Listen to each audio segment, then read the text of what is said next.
Yo les amis, c'est Kinouï, j'espère que vous allez bien. On se retrouve aujourd'hui pour une nouvelle vidéo dans laquelle je vais vous raconter l'histoire d'Aïcha, une personne qui aurait apparemment participé à une vraie Red Room. Bref, vous allez tout comprendre, alors posez-vous tranquillement, c'est parti. Kinouï.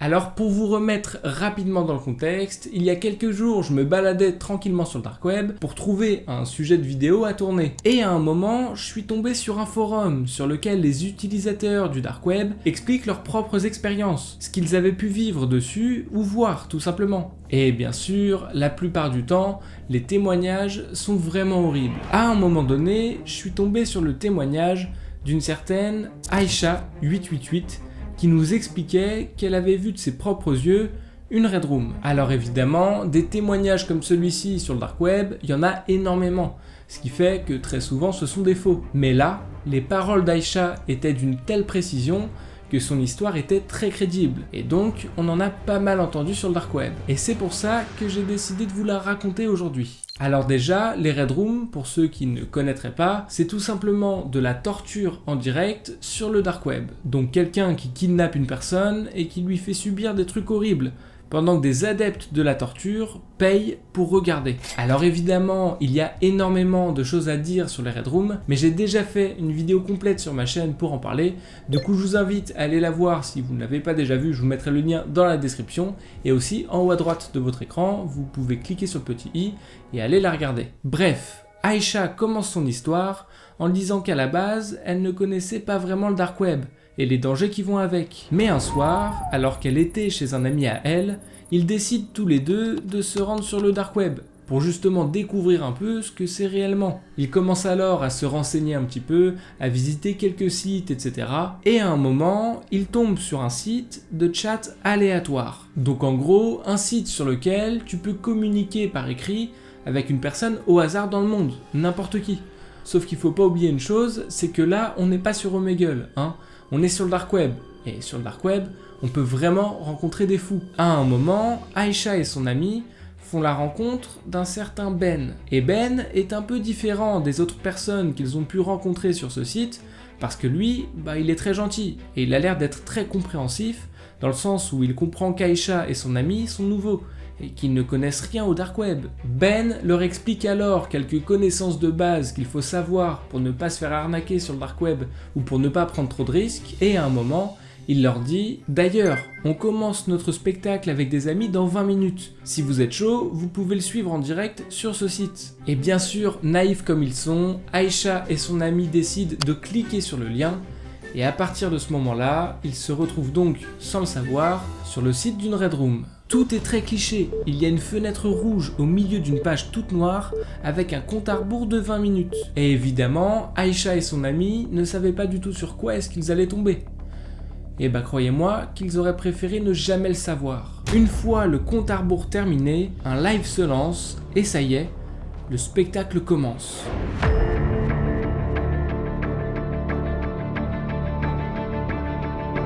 Sur le live, on peut voir une pièce vide, sale et peu joyeuse. Tout est très sombre, on ne voit pas grand chose, mais on arrive quand même à distinguer la silhouette d'un homme accroché à une chaise. Et là, Aïcha explique qu'elle a eu une sensation très bizarre, puisqu'elle ne savait pas si ce qu'elle regardait était réel ou un spectacle, et donc une mise en scène. Mais bien sûr, impossible pour Aïcha et son ami de se déconnecter du live, ils étaient beaucoup trop curieux pour quitter juste comme ça et ne pas regarder ce qui allait se passer. Petit détail aussi, dans le titre du live, il y avait le nom et prénom de la personne attachée à la chaise, de la victime comme il l'appelle, et vous verrez que ce détail nous servira plus tard. Au bout de 2-3 minutes, une grande lumière s'allume et éclaire la victime, assise sur la chaise. Aïcha raconte qu'à ce moment-là, il y avait environ 35 viewers sur le live. Et pile au même instant que la lumière s'est allumée, de nouvelles options sont apparues sur le site. Les viewers avaient maintenant la possibilité d'impacter le live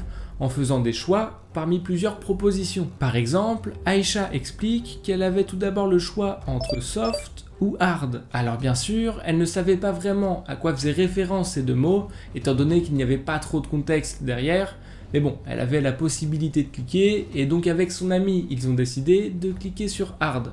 Voilà, pour tester. Et 5 minutes plus tard, les votes se sont terminés, il n'était donc plus possible de voter pour les viewers, et vous vous en doutez sûrement, c'est l'option Hard qui a été votée le plus de fois. Et dès le moment où les votes se sont terminés, un autre homme entièrement habillé en noir et cagoulé est rentré dans le champ avec un club de golf. Comme je vous l'ai dit, Aïcha et son pote pensaient à la base qu'il s'agissait d'une mise en scène et donc réellement d'un spectacle, mais ils ont finalement compris assez rapidement que l'ambiance était très chelou et qu'il s'agissait peut-être de la réalité. L'homme cagoulé a donné un énorme coup de club de golf dans le tibia de la personne sur la chaise. Aïcha et son amie étaient vraiment très choquées. Elle explique qu'elle n'a jamais ressenti une sensation aussi violente et surtout qu'elle ne savait pas quoi faire. Et le pire dans tout ça, c'est qu'elle avait contribué à cette action.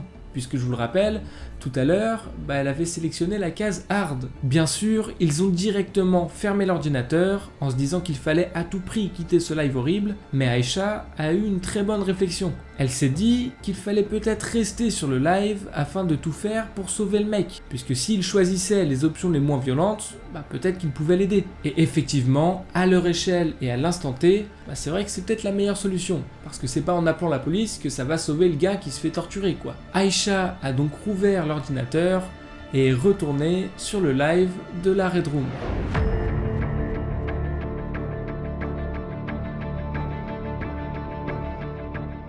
L'homme sur la chaise avait la jambe complètement défoncée. Aïcha a insisté en disant que c'était vraiment la pire sensation possible de voir une personne souffrir comme ça et de ne rien pouvoir faire à côté. Mais malheureusement, ce qu'elle ne savait pas, c'est que c'était que le début. Il y avait ensuite deux nouvelles options. Les viewers pouvaient voter soit pour l'épreuve de la cire, ou alors pour l'épreuve du silence. Et là, encore une fois, Aïcha et son pote ne savaient pas vraiment quoi faire, puisque je le rappelle, l'objectif est de prendre les choix les moins violents pour que la personne ne souffre pas. Ils ont donc tenté de voter pour l'épreuve du silence, et honnêtement, vous allez voir qu'ils n'ont pas forcément fait le bon choix. Au bout de 5 minutes de vote, c'est bien l'épreuve du silence qui a été votée le plus de fois. La lumière s'est donc rallumée dans la salle, l'homme était en état de choc complet, puisqu'encore une fois, il s'était pris un gros coup dans la jambe et donc il avait la jambe complètement pétée, et en plus de ça, il avait extrêmement peur, puisqu'il a compris assez rapidement que c'était pas du tout terminé. L'homme cagoulé rentra à nouveau dans le champ avec un objet ressemblant, je cite, à un étrange tournevis. C'est Aïcha qui a décrit l'objet de cette façon. Un deuxième homme cagoulé rentra dans le champ, et même un troisième, cette fois-ci, avec un petit lit, semblable à un brancard. Deux des hommes cagoulés ont ensuite détaché la victime de la chaise pour la rattacher au lit, donc à l'horizontale. L'homme avec le tournevis se rapprocha de la victime et plaça son bras entre deux roues. Et en fait, Aïcha a compris que l'objet n'était pas du tout un tournevis, mais plutôt comme un broyeur. Pour vous expliquer sans vous montrer d'images violentes, l'objet est fait avec deux roues au milieu et deux manivelles sur le côté, qui fait que quand tu tournes les manivelles comme ça, les roues se rapprochent. Bref, je sais pas si vous arrivez vraiment à vous imaginer le truc, mais pour faire simple, c'est un objet de torture quoi. Mais c'est pas tout. Juste avant d'actionner les manivelles ou quoi que ce soit, un des hommes cagoulés a enlevé le scotch qu'avait la victime sur sa bouche. Et un des autres hommes cagoulés a ramené un décibelmètre, donc un appareil permettant de mesurer le niveau sonore. Et en gros, même si je pense que vous commencez à comprendre, la victime allait se faire broyer le bras et l'objectif était qu'elle fasse le moins de bruit possible pour éviter de subir un second gage. Et encore une fois, le témoignage d'Aïcha est tellement précis que c'est très violent. L'homme cagoulé commença alors à faire tourner les manivelles, la victime se mit bien sûr à crier, normal, son bras se fait littéralement écraser, et Aïcha et son ami n'étaient vraiment pas bien. Ils avaient honte de regarder ça comme ça, mais en même temps, ils se voyaient pas de quitter le live et de reprendre leur vie comme si de rien n'était. Donc ils restaient. C'était un peu paradoxal comme sentiment. Et vous l'aurez compris, la victime a donc perdu, étant donné qu'elle a crié, elle a fait du bruit, et pour le punir, l'homme cagoulé lui a alors broyé le deuxième bras.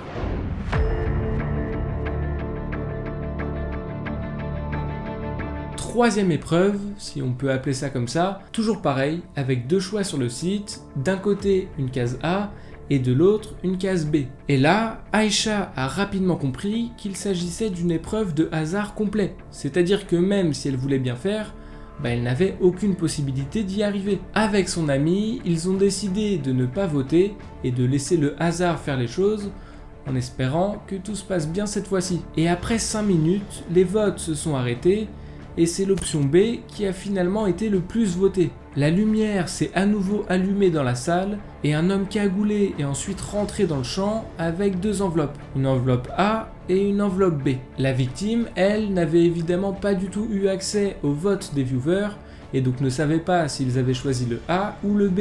Et maintenant, elle devait à son tour choisir une enveloppe, soit la A, soit la B. Et c'est simple, si l'homme choisissait la même lettre que les viewers, donc là en l'occurrence la lettre B, il remportait cette épreuve. Mais bien sûr, l'homme avait une jambe et les 2 bras pétés, donc il n'était pas en très grande forme, et du coup il a un peu choisi au hasard. Bon, de toute façon, même sans réfléchir, il n'aurait pas pu deviner, et il a choisi l'enveloppe A. Vous l'aurez donc compris, il a malheureusement fait le mauvais choix. Et du coup, un autre homme cagoulé est alors arrivé avec une arme à la main et lui a tiré une balle dans la tête. Voilà ce que Aïcha et son ami ont pu voir sur le live d'une Red Room du Dark Web.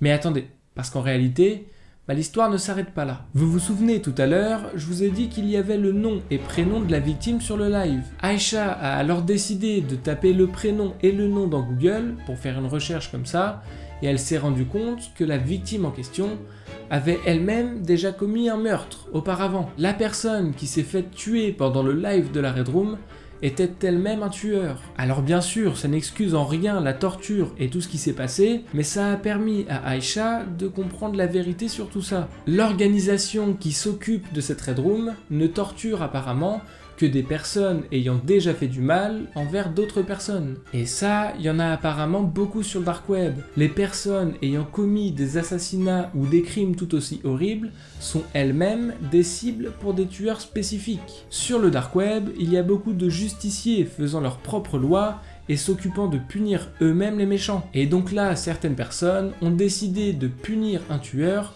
en live sous forme de Red Room. Alors si vous vous y connaissez un petit peu, cette histoire fait vraiment penser au scénario des films Saw, donc c'est le même principe, quelqu'un qui kidnappe, torture puis assassine des gens parce qu'ils ont eux-mêmes fait du mal, mais encore une fois, ça n'excuse en aucun cas ce qui s'est passé, c'est juste la raison pour laquelle ça s'est produit quoi. Les amis, il est vraiment très compliqué de déterminer si cette histoire est vraie ou fausse, mais en tout cas tout ce que je peux vous affirmer, c'est qu'il existe forcément des histoires similaires réelles liées au Dark Web. J'ai vu tellement d'autres témoignages très précis, même avec des preuves, etc., que ça existe forcément. Donc encore une fois, pour éviter de vous retrouver dans une situation aussi délicate qu'Aïcha et son ami, je vous déconseille fortement de vous rendre sur le Dark Web. En tout cas, j'espère moi que cette vidéo vous aura plu, n'hésitez pas à me le dire en mettant un maximum de likes et de commentaires si c'est le cas. Vous pouvez aussi bien sûr me suivre sur tous mes réseaux sociaux qui apparaissent ici à l'écran et même à vous abonner à ma chaîne YouTube si c'est pas encore fait. Et puis moi je vous dis à très vite pour une prochaine vidéo, c'était Kinoui. Ciao tout le monde. Chinwe.